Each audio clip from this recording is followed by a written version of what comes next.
Olá! Hoje a gente vai examinar uns trechos de Homens de Ferro, Vencendo Tentações e Firmando a Fé, do Paulo César Nascimento.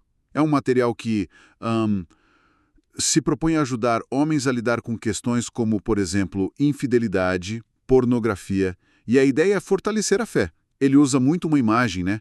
A de ser forjado no caráter de Cristo. E o texto já, assim, logo de cara, coloca essa luta como algo bem real, sabe? Um desafio diário, ainda mais com tanta coisa disponível hoje, né, na sociedade moderna. Sim, é um ponto forte. E a nossa análise aqui vai tentar entender como o livro constrói esse caminho, essa resistência. A proposta é interessante. Usar figuras bíblicas conhecidas, mas não só como exemplo, né? É para tirar lições práticas mesmo, para fortalecer a fé e a integridade. E as figuras são Sansão e Davi, certo? Bem conhecidas. O que o autor tira dessas histórias? Que tipo de lição ou alerta? Olha, começando por Sansão, o texto usa ele como um alerta para a queda que acontece aos poucos. Não é um erro gigante de uma vez, sabe? Começa com o que o autor chama de pequenas concessões morais. É um ceder, assim, gradual ao desejo, que vai enfraquecendo o propósito que Deus tinha para ele. Uhum. Então, a lição que fica é a importância de vigiar o tempo todo, de buscar a pureza como, tipo, uma proteção daquilo que Deus deu. No caso dele, a força, né? Quando ele perdeu a vigilância, ele perdeu o dom. Entendi. E o Davi, porque ele é muito lembrado pela fé, mas também teve aquela falha bem grave, né? Exato. E o autor usa justamente essa dualidade. Davi, mesmo sendo chamado de homem segundo o coração de Deus, a gente sabe que ele caiu em adultério e depois fez coisas para tentar encobrir, né? Sim. E a fonte usa isso para mostrar como uma decisão às vezes impensada, um momento ali de fraqueza que não foi vigiado, pode ter consequências, assim, devastadoras e que duram. Reforça muito a ideia de que a fé não é só um título que você tem, é uma prática diária que exige atenção constante.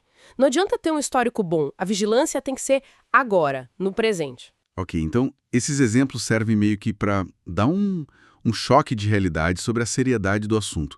Mas e as ferramentas? Como é que o livro sugere que se construa essa firmeza na prática do dia a dia? Certo.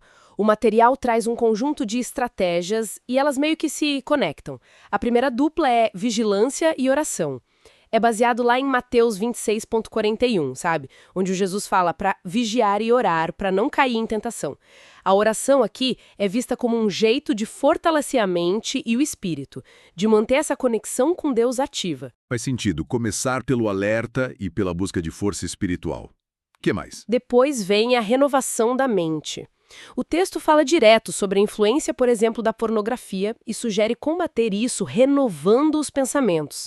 Cita Romanos 12,2, né, que fala sobre ser transformado pela renovação da mente para entender a vontade de Deus. Uhum. Na prática, isso seria o quê?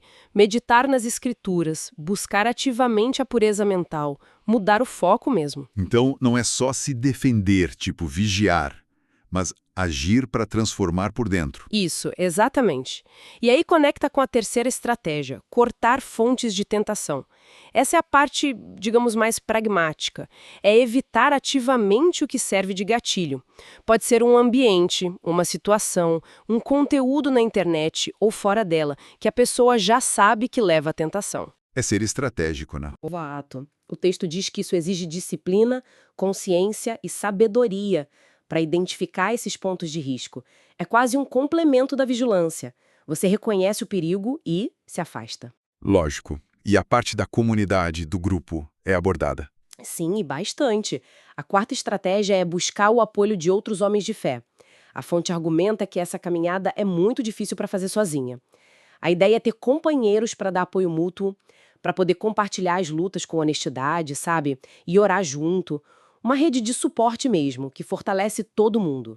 Entendi. E para fechar esse ciclo de estratégias, qual é a base de tudo isso segundo o livro? O alicerce, a base de tudo, segundo o material, é permanecer no amor de Cristo. O autor cita João 15,5, sem mim nada podeis fazer. A ideia central é que a capacidade real de viver em pureza e de resistir ela não vem só da nossa força de vontade isolada, vem da profundidade da relação com Cristo. Essa intimidade com Deus que daria força para viver esses princípios. Ah, aqui é onde fica bem interessante mesmo. Essa ideia de ser forjado no caráter de Cristo. Parece que é isso que amarra tudo, né? Não é só sobre evitar o ruim, mas sobre construir ativamente um caráter moldado por essa relação. Perfeitamente. Essa metáfora do forjar é muito boa. Sugere um processo ativo, né? Às vezes até doloroso, como o trabalho do ferreiro mesmo, que molda, purifica, fortalece o metal. As estratégias seriam, então, as ferramentas e as condições para esse processo acontecer. O resultado seria um caráter que reflete o de Cristo. Então, resumindo a mensagem central que a gente tira dessa fonte. A jornada é desafiadora. Sim, tem riscos, tem quedas, mas o foco principal é esse cultivo intencional de um caráter específico parecido com o de Cristo. E o texto parece dar uma esperança, né? Dizendo que mesmo as quedas não precisam ser o fim, que Deus oferece restauração. Sim, a ênfase final do material é bem essa. A batalha principal não é só ficar reagindo ao que vem de fora, aos estímulos, mas é ser proativo, construir uma fortaleza interna, esse caráter que ele chama de forjado em Cristo.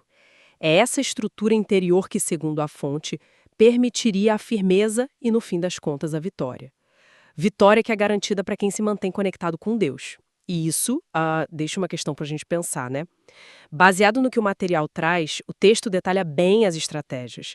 Fala da importância de ficar em Cristo, mas como é que esse cultivo do caráter por dentro, esse ser forjado, se mostra diferente no dia a dia, comparado com só reagir na hora para evitar a tentação, quando ela aparece.